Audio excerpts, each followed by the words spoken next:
নমস্কার বন্ধুরা, কাজের ভিলেজ কিচেনে সকলকে স্বাগত জানাই। রোজকার মতো আজও রান্নাঘরে চলে এলাম। আজকের রেসিপি ডিম মোমো, আর সঙ্গে থাকছে ঝাল সস। তার জন্য প্লিজ প্রথম থেকে লাস্ট পর্যন্ত দেখতে থাকুন, আশা করছি ভীষণ ভালো লাগবে। তো চলুন তাহলে শুরু করা যাক। তো এখানে মোমো করার জন্য এখানে আমি একটা গাজরকে এইভাবে বড় গেটারের সাহায্যে গেট করে নিয়েছি। তাতে করে কিন্তু বেশ গাজরটা একদম মিহি মিহি করে গেট হয়।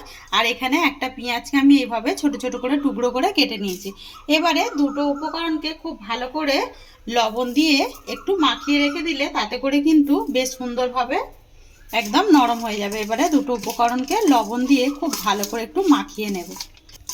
তো এটাকে খুব ভালো করে কিন্তু লবণটা দিয়ে মাখিয়ে নিলাম। এর মধ্যে আরও কিছু উপকরণ দেব, তো এখন দিচ্ছি না, এখন লবণটা দিয়ে জাস্ট এইভাবে রেখে দেব।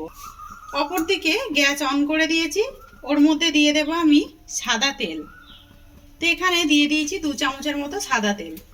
এইদিকে একটা বাটি নিয়ে নিয়েছি, এর মধ্যে নিয়ে নেব আমি ডিম। তো আমি যেহেতু ডিম মোমো করছি, এখানে আমি দুটো ডিমকে ভেঙে নিয়ে নেব। তোমরা চাইলে কিন্তু এখানে কম বেশি ডিমের ব্যবহার করতেই পারো। সামান্য একটু লবণ দিয়ে দেব, মানে স্বাদ মতো লবণ দিয়ে খুব ভালো করে একটা কাঁটা চামচ দিয়ে একটু ফেটে নেব। ডিমটাকে খুব ভালোভাবে আমি ফেটে নিলাম। এবারে এর মধ্যে দিয়ে দেব, তেলটা কিন্তু এদিকে গরম হয়ে গেছে। সমস্ত ডিমটাকেই দিয়ে দিলাম। অপরদিকে ডিমটা ততক্ষণ ভাজা হতে থাক, আমি এইদিকে নিয়ে নিয়েছি বেশ কিছুটা ময়দা, মানে 150 গ্রামের মতো নিয়েছি ময়দা। ময়দার মধ্যে দিয়ে দেব স্বাদ মতো লবণ বা মাপ মতো লবণ। লবণ তো অতি অবশ্যই দিতে হবে। আর দেব এখানে সাদা তেল 1 চামচের মতো। তো এখানে দিয়ে দিলাম সাদা তেল। দেখতে পাচ্ছ ডিমটা কিন্তু একেবারে শুকিয়ে এসেছে। এবার আমি এটাকে একটু ভেঙে দেব। এইদিকে ডিম ভাজাও হয়ে যাবে, অপর দিকে কিন্তু ময়দাটাও মেখে নেওয়া যাবে। একটু ঝুড়ো ঝুড়ো করে দিলাম, ভেঙে দেব এইভাবে। এখানে ডিমটা বেশ ভালোভাবে ভাজা হয়ে গেছে। এবার আমি গ্যাসটাকে এখন অফ করে দেব। এখানে ময়দাটার মধ্যে যে লবণ আর আমি তেল দিয়ে রেখেছিলাম, এবারে সমস্ত উপকরণগুলো একটু হাত দিয়ে এইভাবে আগে মিশিয়ে নেব।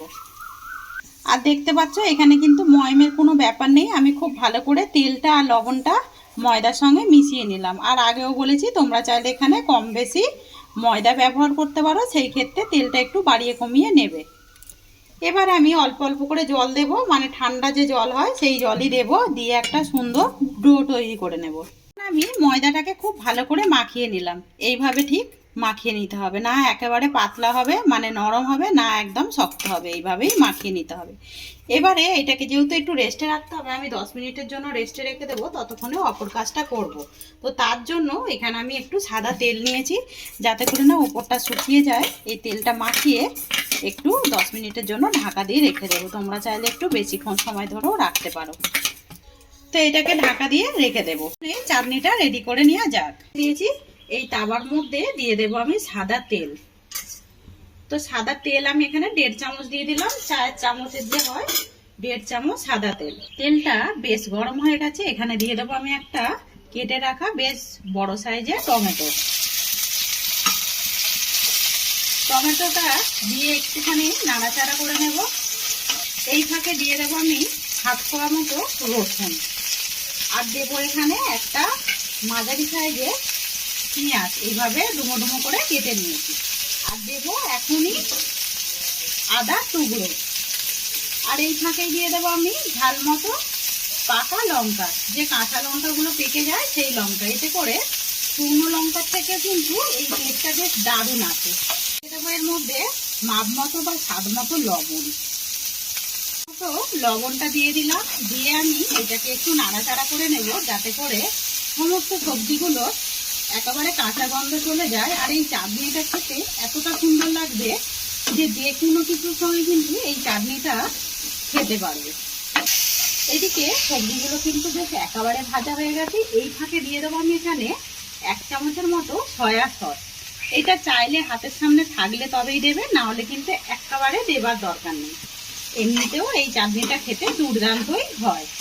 এর মতো সয়া সসটা দিয়ে নাড়াচাড়া করে নিলাম। একেবারে চাটনিটা হবার জন্য একেবারে রেডি হয়ে গেছে। সমস্ত আমি টমেটো, আদা, কাঁচা লঙ্কা দিয়ে যে একটা ভেজে রেখেছিলাম, এইটাকে আমি এর মধ্যে দিয়ে দেবো। আর বেশ কয়েকটা রসুনও দিয়েছিলাম।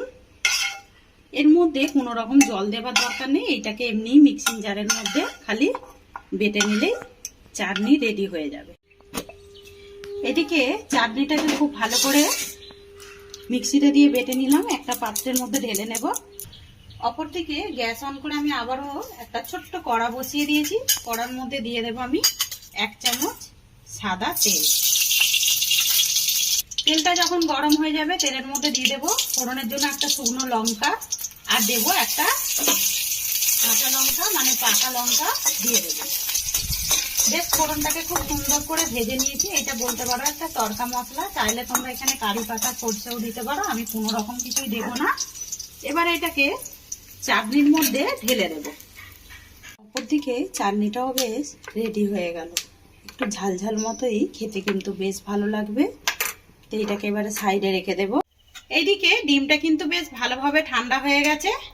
এখানে যে আমি সবজিগুলোকে লবণ মাখিয়ে রেখেছিলাম কতটা কিন্তু নরম হয়ে গেছে, আর এদিকে জলও বেশ অনেকই বেরিয়ে গেছে। এবার আমি জলটাকে একটু ফেলে দেব চিপে।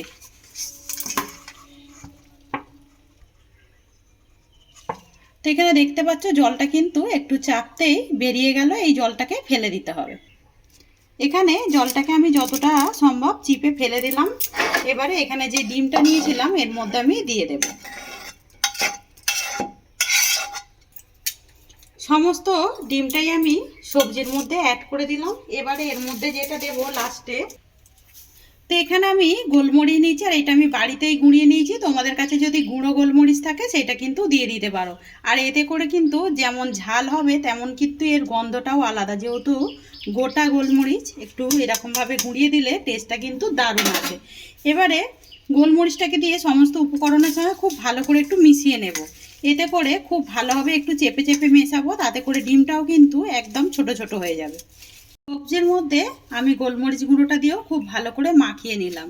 এতে করে কিন্তু একটা গন্ধটাই এর আলাদা হবে, আর টেস্টটাও কিন্তু বেশ দারুণ আসবে, আগেই বলেছি।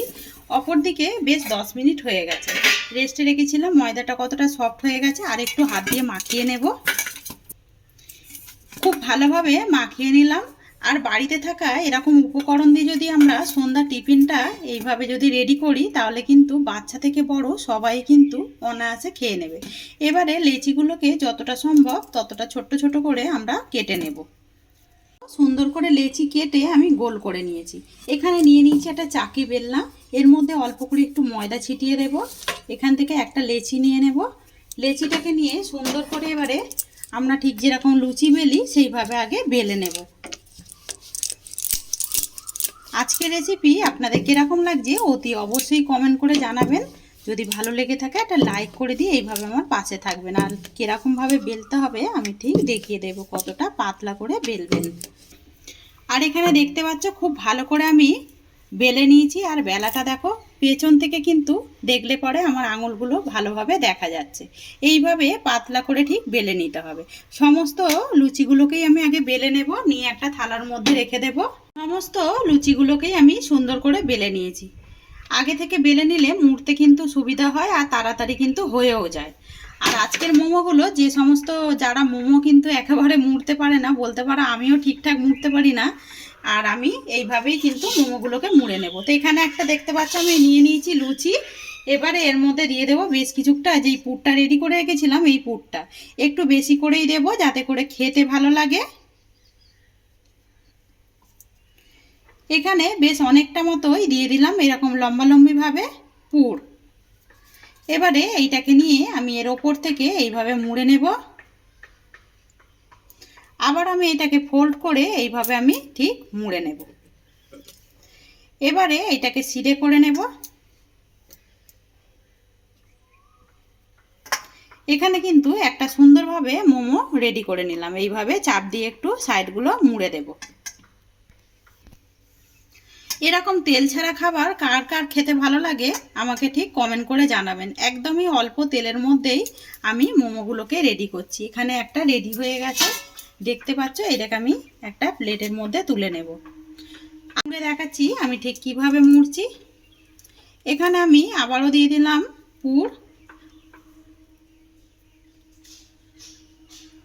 একটু বেশি করেই বলেছি দিয়ে দেব, তাতে করে খেতেও ভালো লাগবে।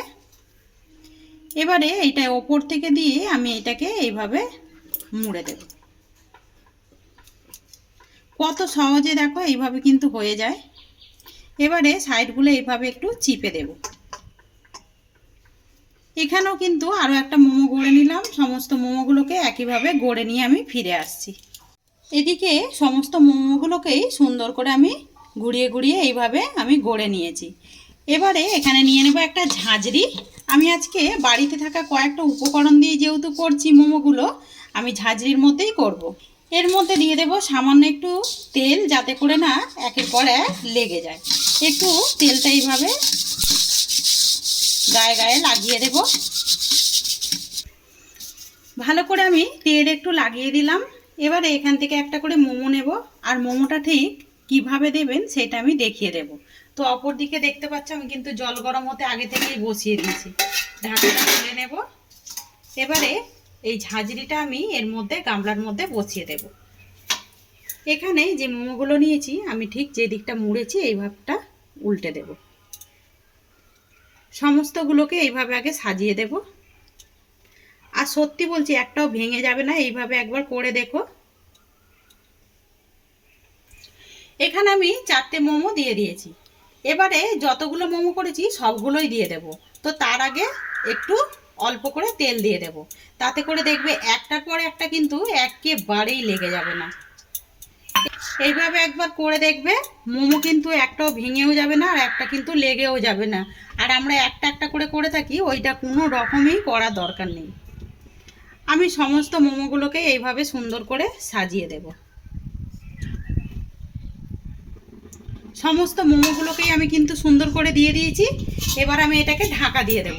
এই থালাটাই ঢাকা দেব, যাতে করে খুব ভালোভাবে ঢাকাটা পড়ে। এটাকে এবারে আমি 15 মিনিটের জন্য ঢাকা দিয়ে 15 মিনিট পর ফিরে আসছি। এদিকে একদম ঝাল ঝাল একটা টমেটোরে সস বা চাটনি রেডি। তো দেখতে পাচ্ছ কতটা সুন্দর হয়েছে। অপরদিকে 15 মিনিট হয়ে গেছে। 15 মিনিট পর ফিরে এলাম। আর দেখতেই পাচ্ছ মোমোগুলো কতটা সুন্দর হয়েছে আর কতটা পাতলাভাবে হয়েছে। একদম ভেতরে যে পুরগুলো রয়েছে সেইগুলো একদম দেখা যাচ্ছে। এবারে আমি এটাকে নামিয়ে নেব। তো এবারে মোমোগুলোকে একটা প্লেটে তুলে নেবার পালা। এখনও বেশ কিন্তু গরম আছে, দেখতে পাচ্ছ ধোঁয়া উঠছে। এবারে আমি এগুলোকে একটা একটা করে প্লেটের মধ্যে তুলে নেব। দেখো কত সহজেই কিন্তু মোমোগুলো একেবারে উঠে আসছে। এইভাবে তোমরাও কিন্তু বাড়িতে ট্রাই করো, খেয়ে আমাকে কমেন্ট করে জানাবেন আজকের রেসিপি কীরকম লাগলো। সমস্ত মোমোগুলোকেই নামিয়ে নিলাম। এবারে নিয়ে নেব ঝাল ঝাল যে টমেটো একটা সস। তো দেখুন একদম পুড়ে ঠাসা এরকম মোমো আপনারাও কিন্তু বাড়িতে রেডি করতে পারেন, আর খুব সহজেই কিন্তু সন্ধ্যার টিফিনটা একেবারেই বাচ্চা থেকে বড় সবাই মিলে খেতে পারেন। আজকের রেসিপি যদি ভালো লেগে থাকে একটা লাইক করে দিয়ে এভাবে আমার পাশে থাকবেন, আমাকে সাপোর্ট করবেন। আমার নতুন নতুন ভিডিও দেখার জন্য পাশে থাকা বেল আইকনটি প্রেস করবেন। সবাই ভালো থাকবেন, সুস্থ থাকবেন। ধন্যবাদ। আবারও কোনো নতুন রেসিপি নিয়ে ফিরে আসবো। আজকের মতো এই পর্যন্ত।